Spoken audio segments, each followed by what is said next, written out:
Bienvenidos una vez más a Basket 365, soy Denis y en este vídeo vamos a seguir con mi serie de vídeos en las que explico mis planes para cada uno de los equipos de la NBA de cara a la agencia libre y llega el turno de los Toronto Raptors, un equipo por el que he esperado bastante, dado que sobre todo quería tener un poco más de claridad sobre la situación de Kyle Lowry y su posible mercado, y creo que he hecho bien porque ahora que hemos visto el movimiento de los Pelicans, que parece que están muy dispuestos a ofrecerle dinero a Lowry, tengo más claras las posibilidades que pueden tener los Raptors, que parecen más limitadas de lo que era antes. Es posible que al final ni siquiera consigan hacer un sing and trade con Kyle Lowry y lo pierdan sin más, pero bueno, antes de nada, si estáis aquí me imagino que es porque os interesa la NBA, así que os animo a que os suscribáis. Ya estamos muy cerca de los 7500 suscriptores, me gustaría llegar a esa cifra antes del final de mes. Dadle like a este vídeo en particular si os ha gustado y comentadme debajo lo que opinéis y ahora ya sí, voy a empezar.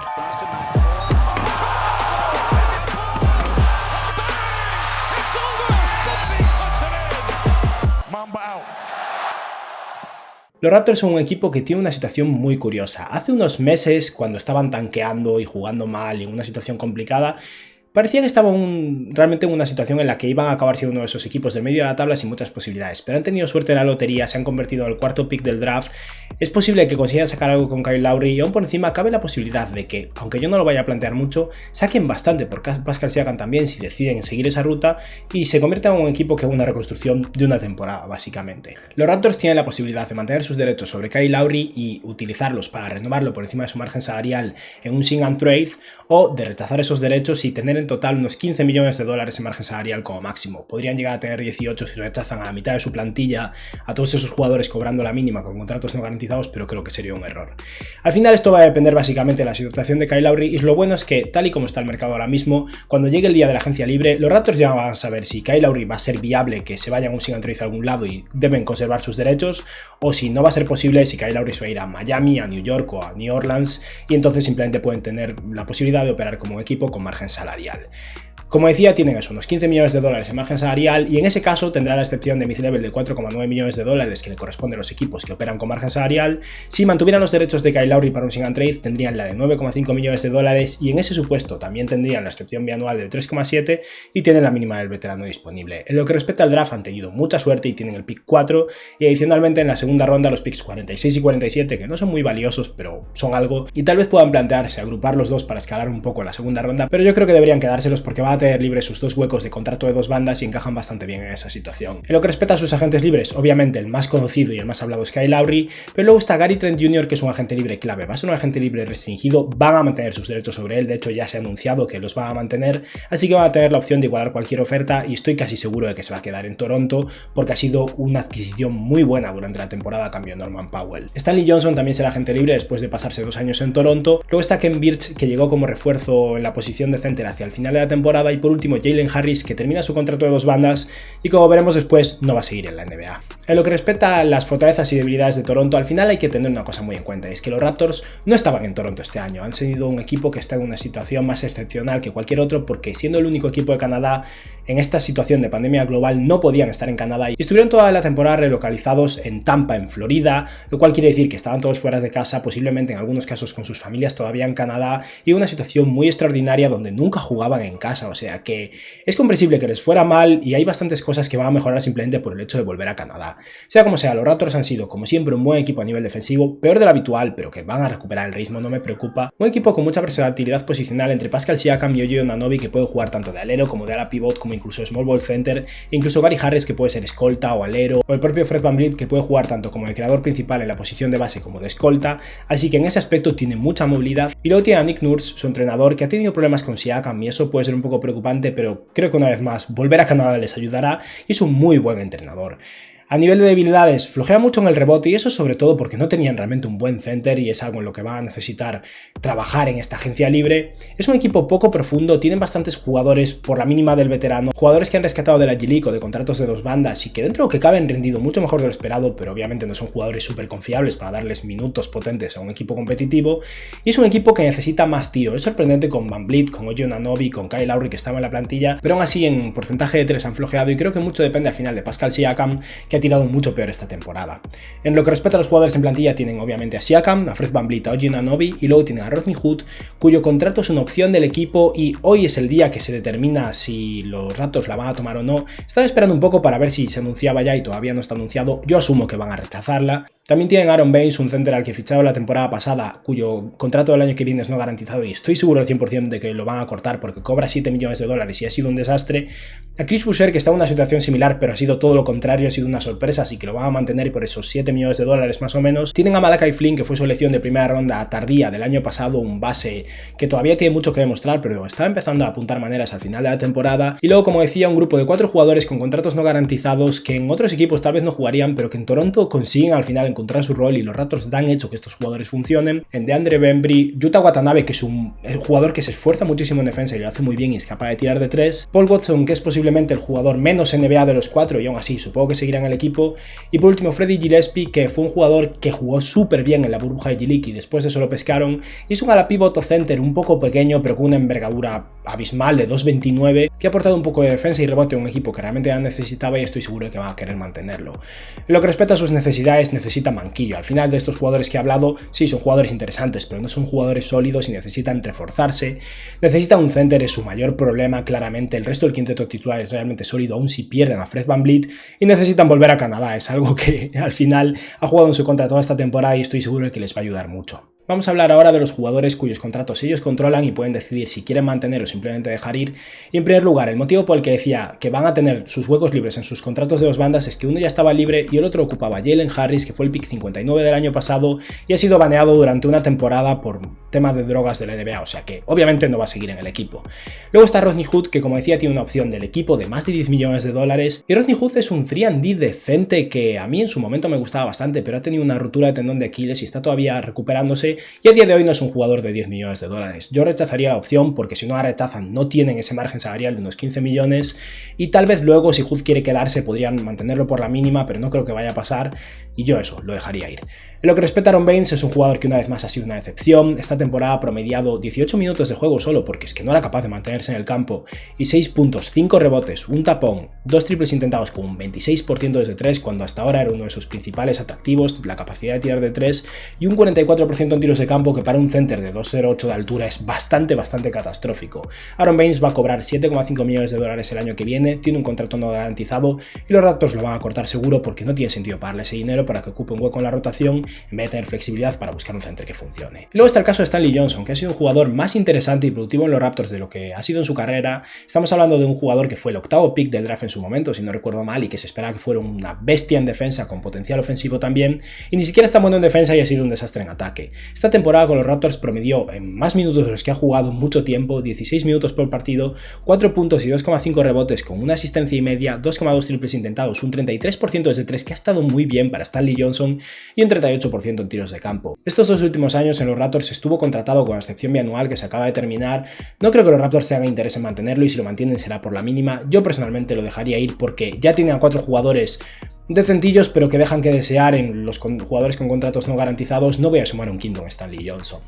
Vamos a hablar ahora de Kyle Lowry porque es todo un tema. Obviamente lo mejor para los Raptors sería operar como un equipo por encima del margen salarial porque eso implicaría que tienen a Kyle Lowry atado y tienen intención de moverlo a algún lado. Yo no renovaría a Kyle Lowry para mantenerlo en el equipo, creo que sería un error. Una cosa es no tanquear, otra cosa es intentar mantener el núcleo tal cual en vez de intentar conseguir sacar algo por Kyle Lowry o como mínimo buscar un cambio de aires, aprovechando especialmente que ahora tienen el 4º pick del draft. Al final yo personalmente le he dado bastantes vueltas y si bien en otros vídeos propongo sing and trades por Kyle Lowry porque creo que hay equipos que estarán interesados, creo que hay equipos como los Knicks, como decía antes, o ahora los Pelicans que va a poder ofrecerle más dinero que otros y que van a estar desesperados porque parece que los Pelicans están realmente desesperados más de lo que deberían. Todo lo que escucho es que ni siquiera están pensando en Lonzo Ball y van a tope por Kyle Lowry y en ese caso al final creo que Lowry simplemente va a tomar el dinero y se va a ir y no va a poder utilizarlo en un sing and trade. Así que yo en este vídeo voy a operar como si Kyle Lowry se fuera y por lo tanto los Raptors son un equipo con 15 millones de dólares en margen salarial. Ahora que ya hemos hablado de los jugadores cuyo contrato se termine y de Kyle Lowry, vamos a hablar de los jugadores con contratos no garantizados. Para empezar, Chris Boucher se queda sin lugar a dudas. Ha jugado muchísimo mejor de los 7 millones de dólares que cobra y va a ser un chollo el año que viene a ese precio. Desgraciadamente no es un jugador de calibre de center titular porque básicamente es súper delgado y bastante pequeño, lo cual hace que la mitad de las veces tenga problemas, pero es un muy buen taponador y un por encima un jugador capaz de tirar de 3. Los Raptors lo van a mantener seguro. Luego seguimos con DeAndre Bembry, un jugador que ha sido un escolta sólido a nivel defensivo, igual que eran los Atlanta Hawks en su momento. Su tiro es cuestionable, pero como mínimo es capaz de botar un poco, es un buen defensor, un jugador que curra y cobrando lo que cobra lo va a mantener. El caso de Gillespie Gillespie es similar al de DeAndre Bembry, no es un jugador que aporte mucho en ataque, pero brilló totalmente en la burbuja de G-League, fue un muy buen defensor, un jugador que realmente tiene brazos muy largos y puede taponar muchos balones y rebotear, y lo que más pena me da ahora mismo los Raptors es que solo lo tienen bajo contrato por un año más, ojalá lo hubieran atado por 2 o 3 años por la mínima, porque creo que ha sido un robo y obviamente lo van a mantener. Llega el turno de Yuta Watanabe, que ha sido un 3&D que a mí lleva tiempo gustándome, estaba en los Memphis Grizzlies en su momento como un jugador en un contrato de 2 bandas, llegó a los Raptors con un contrato de 2 bandas una vez más, y a base de trabajo duro y de cumplir totalmente su rol se ha ganado un contrato regular para la próxima temporada, y a mí personalmente me gusta. No me parece un alero suplente de lujo, me parece más bien alguien del fondo de la rotación, pero es verdad que al final, por el precio que cobra, es un buen 3&D que deben mantener. Y por último, como decía antes, Paul Watson creo que es el que menos me convence de todos estos, pero es un jugador de alas sólido, un jugador que ha sido capaz de tirar de 3 a un nivel muy bueno esta temporada, que con su altura de 2,1 metros hasta podría aportar algún minuto a la pivot, cosa que les va a hacer falta porque van a estar muy flojos en esa zona del equipo básicamente, y creo que por el precio que cobra una vez más deberían mantenerlo porque aún así van a tener bastantes plazas libres. Con esto vamos a ver cómo quedaría el equipo de los Raptors antes de que empiecen sus renovaciones y de que draften, y sería básicamente un quinteto titular de Malachi Flynn, con Fred VanVleet, OG Anunoby, Pascal Siakam y Chris Boucher, que viene siendo básicamente el quinteto titular del año pasado sustituyendo a Kyle Lowry por Malachi Flynn, y luego desde el banquillo, como decía, jugadores decentes, pero no que te hagan confiar realmente en la rotación del equipo, con DeAndre Bembry, Yuta Watanabe, Paul Watson y Freddie Gillespie. Ahora vamos a hablar de los agentes libres que considero que es importante que mantengan. Para empezar, a Gary Trent lo van a mantener. Es un agente libre restringido y a menos que algún equipo le ofrezca 20 millones o más de dólares, lo van a mantener. Creo que su rango salarial va a estar entre los 13 y 15, 16 millones por año, un contrato similar al de Malik Beasley, o sea, 4 años, 60 millones. Creo que a la larga va a ser una ganga, sinceramente. Gary Trent es un buen defensor, tampoco es un defensor increíble, pero es sólido en ese aspecto. Mide 1,96 m, tiene una envergadura de 2,04 y solo tiene 22 años de edad, y creo que es fundamentalmente un escolta, pero también puede defender algo a aleros. Es un jugador que no tiene mucha capacidad de creación por sí mismo, pero sobre todo es un muy buen tirador y alguien que puede defender y tirar con mucho volumen y anotar sus triples es importante para un equipo que necesita tiro. Gary Trent esta temporada pasada, en toda la temporada entre Portland y los Raptors, promedió 31 minutos de juego, más de 15 puntos, 2 rebotes, apenas asiste, solo 1,4 asistencias, pero 7,4 triples intentados con un 39% desde 3 y un 41% en tiros de campo. O sea que está bastante claro lo que es Gary Trent, un tirador de volumen que aún por encima aporta defensa y tiene un tamaño adecuado. Es un jugador que debería mantener seguro porque creo que los va a complementar muy bien, ya sea como sexto hombre, que creo que va a ser su rol inicial, o como escolta o alero. Y luego llega el caso de Khem Birch. Khem Birch ha sido el mejor center de este equipo después de que lo repescaran cuando los Orlando Magic lo cortaron al final de la temporada, y es canadiense, lo cual puede ser un aliciente de cara a que se quede la próxima temporada en los Toronto Raptors, pero la situación es complicada porque tiene sus derechos non-birth y Birch apenas ha ganado dinero en su carrera, va a querer cobrar más porque se lo merece. Yo creo que es un jugador que se merece más bien un contrato en torno a los 5 o 6 millones de dólares, así que si los Raptors quieren mantenerlo tendrían que utilizar margen salarial, cosa que yo no creo que deban hacer, o pagarle con su excepción para los equipos con margen salarial de 4,9 millones. Tal vez ofrecerle eso, 2 años 10 millones o 2 años 9,8 millones de dólares a Birch sería suficiente, y es un jugador que en los Raptors ha jugado muy bien. Ha promediado 30 minutos de juego, casi 12 puntos, casi 8 rebotes, 1,2 tapones y aún por encima ha tirado de 3, algo que no había visto en mi vida. 1,6 triples por partido con un 29% desde 3, que está mal, pero está mejor que Aaron Baines, y un 56% en tiros de campo. Birch es un center sólido, es lo que es básicamente, un jugador de 2,6 de altura y 2,13 de envergadura, fuerte, que puede jugar más grande que su tamaño, con muy buenos fundamentos y que comete pocos errores. No me parece el center ideal para ningún equipo como center titular, pero es un plan B muy interesante. Yo creo que deberían renovarlo, pero solo si no consiguen fichar un center con su margen salarial. Por eso lo vamos a dejar ahí un poco en stand-by. Si consiguen un center, Birch se va porque no deberían gastar su dinero en un center con margen salarial y su excepción en otro center, pero si tienen mala suerte en agencia libre, creo que Birch por 5 millones de dólares es asequible, es un contrato que le aceptaría y es un center titular competente como mínimo. Y ahora, antes de pasar a hablar del draft, quiero hablar del tema de Pascal Siakam. Siakam es un jugador que me gusta mucho personalmente. Este año ha jugado mal, ha tenido una temporada floja. Al final ni siquiera fue tan mala, es verdad que tiró mal de 3 y que ya viene un poco de la burbuja donde jugó mal en los playoffs también con los Raptors, pero es un buen jugador, un muy buen defensor, un jugador realmente atlético, móvil en defensa, que puede jugar incluso small ball center. O sea que Siakam es un jugador completo cuyo principal problema es que no es un buen tirador, aunque haya tenido una temporada buena desde 3 hace 2 años. En esta temporada Siakam ha promediado casi 36 minutos de juego, más de 21 puntos y 7 rebotes, 4,5 asistencias, 4,4 triples intentados, con un 30% desde 3, que es una vez más, como decía, el problema, pero no me sorprendería que vuelva a elevarlo como mínimo un 33 o 34, que sería ya potable, y un 46% en tiros de campo. Siakam mide 2,6 con una envergadura de 2,22, es un defensor realmente bueno, y el problema es que tiene 27 años, con lo que no es un jugador ideal para una reconstrucción, y está firmado por un max contract que todavía va a durar unos cuantos años más y que aún por encima son eso, unos 31 millones de dólares o 33 si no me equivoco esta próxima temporada. Aún así, yo no creo que los Raptors deban intercambiar a Siakam a menos que haya una oferta realmente bestia, porque creo que los Raptors no deberían entrar en una reconstrucción total. Al final, reconstruir no es sencillo. Es depender totalmente de la lotería, de la suerte que tengas en ese momento, y hay equipos que pueden pasarse años siendo malos sin tener suerte en la lotería y a lo mejor incluso tienes suerte, consigues el segundo pick y luego fracasas y drafeas a un Hassan Thabeet. Es un riesgo real y al final hay que tener cuidado con eso. Por eso un equipo como Toronto, que es competitivo, es bueno y ahora que tiene el cuarto pick del draft y tal vez consiga sacar cosas por Kyle Lowry y tienen jugadores interesantes, creo que deberían seguir luchando, intentar reconstruir un poco sin cambiar piezas clave, porque me parece que es un equipo que el año que viene, simplemente por volver a Canadá, va a ser muchísimo mejor. Pero hay una oferta que se maneja, se habla de ella y que yo sí que no rechazaría porque me parece una reconstrucción inmediata, una reconstrucción de una temporada básicamente, y es un intercambio de Siakam a los Warriors. Yo no voy a operar como si esto fuera a pasar en este vídeo, lo voy a dejar aparcado ahí, pero si los Warriors hacen una oferta de James Wiseman y Andrew Wiggins, que tendría que estar en el intercambio para hacer cuadrar el dinero, el pick 7 y el 14 por Pascal Siakam, yo no me lo pienso. Al final Siakam es un jugador sólido que cobra un poco de más, no tanto, pero tal vez sea más bien un jugador, si somos objetivos de 25 millones que de 33, no es el fin del mundo, pero cobra de más, tiene 27 años y si realmente los Warriors le están dando la oportunidad a los Raptors de conseguir el cuarto pick del draft que ya tienen, sumarle el séptimo, el decimocuarto, conseguir a James Wiseman que podría ser su center de futuro, incluso Andrew Wiggins que es un buen jugador de ala, es demasiado valor para dejarlo pasar porque estaríamos hablando de unos Raptors que tendrían muchísimo talento joven, con Gary Trent, con Fred VanVleet todavía como experiencia veterana y un equipo muy bien redondeado que tal vez en 2 años sea realmente sorprendente. Pero creo que esto no va a pasar, no sé si esta oferta va a estar sobre la mesa, creo que los Warriors intentarían cortar algo aquí porque me parece demasiado y por eso vamos a dejarlo ahí.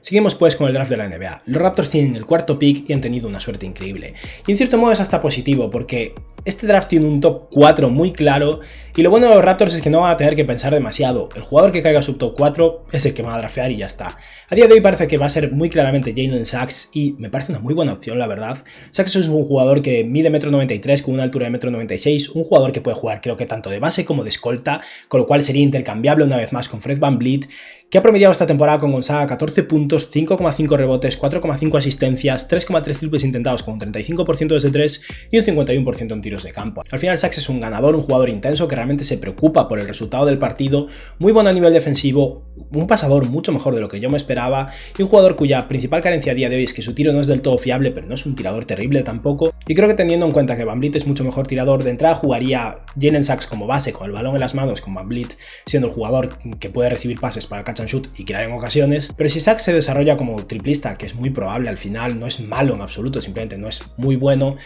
creo que podrían acabar formando un dúo muy sólido tanto en ataque como en defensa y muy intercambiable también. Si Suggs no es el cuarto pick del draft será porque Evan Mobley ha caído y me parecería todavía mejor para este equipo. No creo que vaya a pasar, pero Mobley es el center que necesitan básicamente. Un jugador de 2,13 de altura, 2,24 de envergadura, muy delgado de momento, solo pesa 95 kilos, pero no me preocuparía mucho por esto. Muy móvil, que creo que va a poder defender a centers, a la pivots, aleros y puede que incluso jugadores más pequeños en ocasiones, no con consistencia. Un jugador muy inteligente también, apenas comete faltas, es un buen pasador, tiene muñeca aunque no haya tirado mucho de 3. Esta temporada ha promediado un 41% en tiros de 3 en 1,2 triples intentados, ha promediado un 58% en tiros de campo, ha conseguido 3 tapones, es un jugador extremadamente completo. El motivo por el que Mobley podría acabar cayendo un poco en el draft es porque si bien es un jugador muy bien redondeado, tal vez no tenga ningún tipo de atributo o de rasgo que lo va a destacar hasta el punto en el que los equipos quieran draftearlo por encima de otros jugadores. Pero no creo que vaya a caer más del tercer pick en el draft y creo que los Raptors con Jalen Suggs van a estar muy bien. Tienen que conseguir un center en agencia libre, pero tienen un equipo muy bien redondeado. Y ahora para el pick 46 y 47 no quiero profundizar demasiado, creo que deberían draftear a esos dos jugadores y probablemente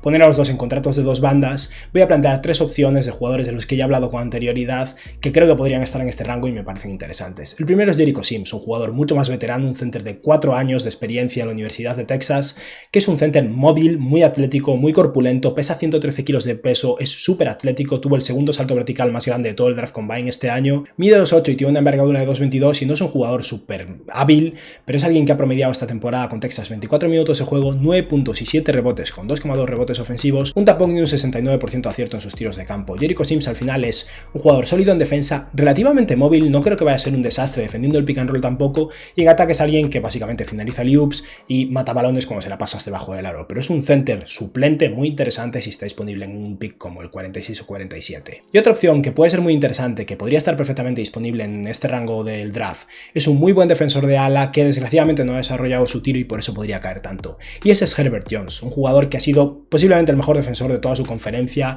El año pasado ya formó parte del quinteto ideal de su conferencia a nivel defensivo, este año fue el jugador del año de su conferencia, el jugador defensivo del año,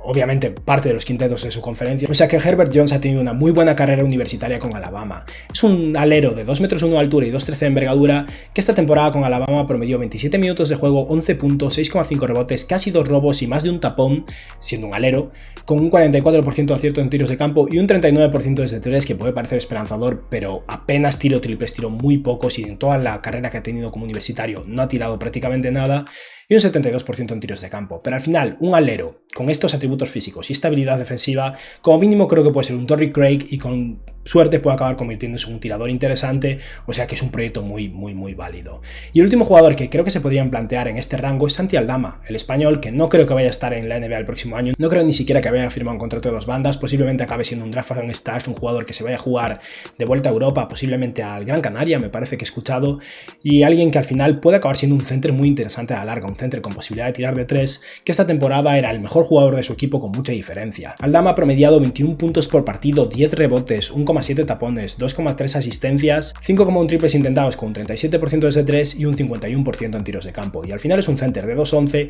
con una envergadura negativa de 2'08, pero aún así con su tamaño puede defender a buen nivel, sólido en el tablero, capaz de rebotear, con mucha habilidad, capaz de jugar en el poste y por encima un buen tirador. Como proyecto a largo plazo es un jugador que puede valer mucho la pena si está disponible por aquí.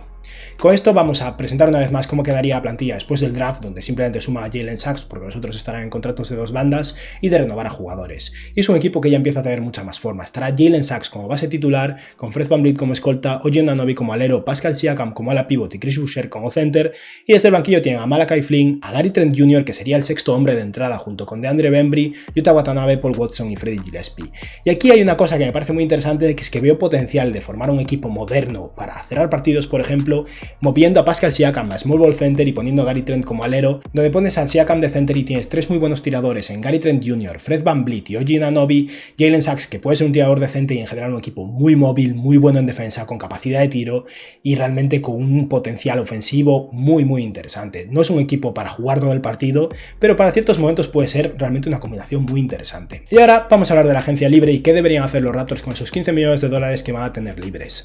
La primera opción, que realmente me encantaría, pero que no va a ser realista, es Jarrett Allen. Jarrett Allen sería un center ideal para tener como titular en este equipo, pero 15 millones de dólares no va a ser suficiente. Incluso si los Raptors cortan a Gillespie, Watson, Watanabe y Bembry, tendrán unos 18 millones de dólares disponibles, que sigue sin parecerme suficiente, los Caps van a igualar esa oferta, así que siendo realistas, no creo que Jarrett Allen vaya a acabar en los Raptors. Y nos movemos entonces al center que a mí más me gusta como agente libre esta temporada, aparte de Jarrett Allen, que me parece un poco realista en general, y es Richard Holmes. Holmes sería increíble para este equipo, un center atlético, móvil, muy bueno en los tableros, capaz de anotar sus tiros libres aún por encima, un jugador completo que juega con energía, un buen defensor. No es una estrella, ni mucho menos, pero Richard Holmes esta temporada con los Kings promedió 29 minutos de juego, 14 puntos y 8 rebotes, casi 2 asistencias y 1,6 tapones por partido, con un 64% en tiros de campo, que es un porcentaje de acierto de élite, y un 79% en tiros libres. Y Richard Holmes tiene 27 años, con lo que si los Raptors no quieren reconstruir, cuadra totalmente con la línea temporal de Pascal Siakam y de Fred VanVleet, y sería un jugador realmente interesante. Con esos 15 millones de dólares le pueden hacer una oferta realmente competitiva que creo que podría traerlo.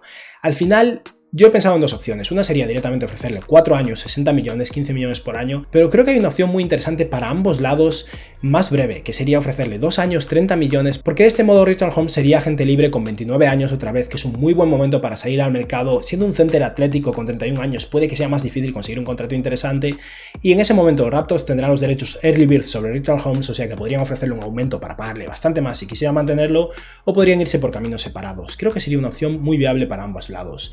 Ya lo he dicho muchas veces, los Kings deberían intentar mantener a Holmes, pero lo máximo que pueden pagarle es 11 millones de dólares por año y creo que no va a ser una oferta competitiva. Si los Raptors no consiguen a Richaun Holmes, volvemos a lo que decía antes. El plan B sería firmar a Khem Birch con la excepción de margen salarial, que sería de 5 millones de dólares más o menos. Me gusta menos, pero yo es la ruta que tomaría. No hay otros centers agentes libres que realmente me interesen para este equipo. No miraría hacia Nerlens Noel, no miraría hacia Andre Drummond, es o a Jarrett Allen, que no es realista, o Richaun Holmes, que es probable y posible, o Khem Birch, que es una bajada considerable de talento, pero entonces dedicas esos 15 millones de dólares a otros agentes libres. Y de eso vamos a hablar ahora. Yo luego procederé con el supuesto de que Richaun Holmes se va al equipo, pero si tienen 15 millones disponibles y al final no van a conseguir a Holmes, deberían hacer una oferta a Duncan Robinson. 15 millones es básicamente el precio que tienen a día de hoy los triplistas de su nivel, y con los Miami Heat teniendo bastantes intenciones en agencia libre, tal vez no quieran igualar esta oferta y lo dejen ir. De Duncan Robinson no hay mucho que decir tampoco a nivel de stats. Es un triplista que esta temporada ha promediado 13 puntos por partido en 8,5 triples intentados con un 41% desde 3, mide 2,01 con lo que puede jugar de escolta o de alero, es un muy buen triplista de volumen y tiene 27 años de edad. Y si Duncan Robinson no es viable por 15 millones, yo intentaría dividir esos 15 millones en dos contratos de 8 y 7 millones, ir a por dos agentes libres que les ayudaría mucho. Uno es Doug McDermott, que es al final una versión similar a Duncan Robinson, un poco peor tal vez, pero que tiene un mercado muy inferior, sorprendentemente, y que podrían tal vez conseguir por 8 millones de dólares. McDermott es otro buen triplista que esta temporada ha promediado 24 minutos de juego, 13,6 puntos en 4 triples intentados con un 39% desde 3, y es otra vez un jugador de 2,1 metros de altura, un poco mayor, con 29 años de edad, pero que no solo puede jugar de alero, sino que gracias a que es más corpulento también puede jugar de ala pivot, lo cual sería interesante para este equipo que está un poco flojo en esa posición. Y la otra mitad de esos 15 millones de dólares yo la dedicaría a Patty Mills, que es un jugador que sería el base suplente de este equipo, lo cual no está mal, porque a día de hoy, si draftean a Jalen Sachs, tendrían a Jalen Sachs y Malachi Flynn, dos jugadores de primer y segundo año, junto con Fred VanVleet, que tendrían mucha responsabilidad como veterano. Si tienes a Patty Mills al fondo del banquillo para jugar un poco como sexto hombre complementario y como veterano, sería una opción muy interesante. Con esto estarían dedicando básicamente 15 millones de dólares a McDermott y Patty Mills y los otros 5 de la excepción a Khem Birch. Pero como entiendo que esto ha sido un poco lioso como alternativa, vamos a retroceder un poco, vamos a volver al supuesto ideal, que yo creo que es posible, de que consigan a Richaun Holmes por 15 millones por año, ya sea pagándole 2 o 3 años o 4, y en ese caso la plantilla sería Jalen Sachs con Fred VanVleet, OG Anunoby, Pascal Siakam y Richaun Holmes, moviendo a Chris Boucher a la posición de center suplente donde encaja mucho mejor, y el resto del equipo sigue igual, Malachi Flynn con Gary Trent como sexto hombre, de Andre Bembry al fondo de la rotación. El ala es lo que queda más flojo con Yuta Watanabe y Paul Watson, que me gustan, pero no son jugadores que deban jugar minutos potentes. Lo bueno es que tienen a OG Anunoby como alero titular, que es muy bueno, y luego como al pívot suplente tendrían a Freddie Gillespie. En este supuesto tienen 4,9 millones de dólares de la excepción de margen salarial, dado que no los han usado con Khem Birch, porque total tienen a Richaun Holmes y a Chris Boucher, y la mínima del veterano para llenar 3 huecos en el equipo. Podrían plantearse utilizar alguno de esos 3 huecos en algunos de sus jugadores drafteados en la segunda ronda, pero por cómo funcionan las situaciones salariales y los contratos de segunda ronda, creo que sería un error, porque acabarían viéndose en una situación como la de los Lakers, teniendo un agente libre restringido que podría salir bien dentro de 2 años sin tener todos sus derechos. Es un tema complicado, así que lo mejor es que no hagan eso y que este año les mantengan un contrato de 2 bandas y que ya lo gestionen dentro de una temporada. Así que vamos a hablar de los agentes libres a los que yo intentaría conseguir. El primero, que me gusta mucho y que creo que es muy asequible con esos 4,9 millones de dólares, tal vez puedan incluso pagarle solo 3,5 o algo así, es Nemanja Bjelica, un jugador que los Kings era muy bueno, acabó siendo intercambiado a los Miami Heat y tuvo un final de temporada flojo, hasta el punto en el que no creo que los Heat estén convencidos de mantenerlo, y sería una opción muy interesante para los Raptors, que necesitan tiro y a un jugador más veterano que pueda jugar en el ala. Bjelica es más un ala pivot que un alero, pero como ala pivot suplente es un jugador mucho más experimentado que Gillespie, que les daría es una dimensión diferente y un jugador realmente capaz de tomar decisiones adecuadas, un defensor más sólido de lo que aparenta físicamente porque tiene un cuerpo un poco raro y un muy buen tirador. Si no consiguen a Bjelica, otra opción un poco similar, bastante peor, pero similar y asequible, sería Trey Lyles de los Spurs, un jugador que no creo que vaya a seguir en San Antonio, que estaba cobrando 5 millones precisamente, y no creo que se merezca cobrar tanto, pero tal vez eso, por unos 4 millones, 2 años de contrato, o sea, 8 millones por 2 años. Es un jugador capaz de tirar de 3 también, un ala pivot relativamente móvil, no un defensor de élite, pero un jugador competente y alguien que podría como mínimo aportar un poco más de experiencia al fondo del banquillo. Y ahora que ya hemos hablado un poco de la situación de ala pivot suplente, que es donde creo que deberían gastar ese dinero de la excepción, porque con unos 5 millones de dólares no consigues realmente bases suplentes que valgan la pena porque son demasiado caros los bases básicamente, vamos a hablar de la posición de tercer center del equipo y luego de la de tercer base del equipo. Para este puesto de tercer center de la rotación por detrás de Richard Holmes y Chris Boucher hay un jugador que tal vez no deba recomendar aquí porque a lo mejor estoy tirando un poco de, bueno, de que lo conozco más que a la mayoría, pero ese es Billy Hernangómez, que creo que me encaja aquí. Billy no va a cobrar más de la mínima, está un poco al borde de la NBA, creo que ha jugado bastante bien con los Pelicans, pero no encaja en ese equipo, pero que creo que podría aportar una dinámica diferente. Es grande, es corpulento, en defensa no es bueno, pero rebotea bien, y en ataque es un jugador con más juego en el poste que los otros dos, y que en algunos casos creo que podría tener minutos interesantes. Y un equipo como los Raptors, al que se le da también desarrollar talento, tal vez pueda sacar oro de Billy Hernangómez, que no ha tenido buenas oportunidades en la NBA. Y la segunda opción, que también va a estar por la mínima seguro y disponible, y que es posiblemente más realista que Billy para este puesto de tercer center, pero bueno, yo me voy a quedar con Billy, es Mo Wagner, el jugador actualmente de los Magic, que es un center con más capacidad de tiro, también un center grande, no tanto como Billy, pero un center grande y decente en el rebote, pero como mínimo es un jugador un poco más joven que Billy, un par de años más joven y que podría acabar siendo un buen jugador. Creo que es eso, apostar por un center algo experimentado, pero que todavía no ha demostrado mucho en la NBA como tercer center en el equipo por la mínima, es algo que sería bastante viable para los Raptors. Y por último vamos a hablar de la posición de base suplente, donde solo tengo una persona en mente. Si este jugador no está disponible, que creo que lo va a estar,